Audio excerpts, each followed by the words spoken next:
Навигация не за горами. И накануне наш коллега Сергей Евсюков посетил Муринский затон, чтобы узнать о готовности судов Ленского речного порта к предстоящему сезону.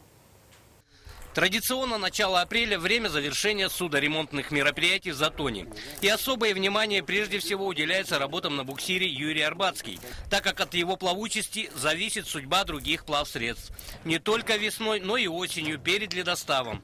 Свидетельством тому окончание прошлой навигации, когда при малой воде шло раннее интенсивное ледообразование. Если бы не Арбатский, мы, в принципе, и не то, что свой флот не завели, мы бы даже и то, что у нас вот стали на зимовку сторонние организации, поставили флот.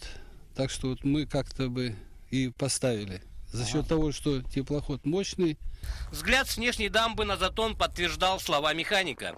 В ряду уже привычных для глаза законсервированных и действующих плавсредств Ленского речного порта и компании «Алросалена» стояли и суда многих сторонних организаций. Те суда, которые у нас крайне приходили в Ленск выгружаться, а есть даже те суда, которые снизу поднимались, они просто-напросто физически уже не могли подняться. Вот. Поэтому они были вынуждены здесь у нас остаться на зимовку.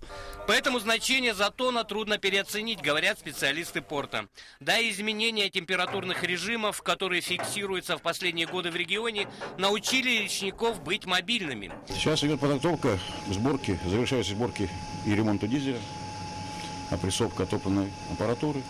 Ну и в принципе сборка и потом запуск обкатка. Как заверили водные крановщики, сборка идет планово, никаких срывов. И к середине апреля плавсредство будет в строю, как и все остальные суда. А их ото льда, который уже в скором времени понесут реки, прикроют дамбы. Так что, судя по съемкам, Речпорт встретит ледоход в полной готовности.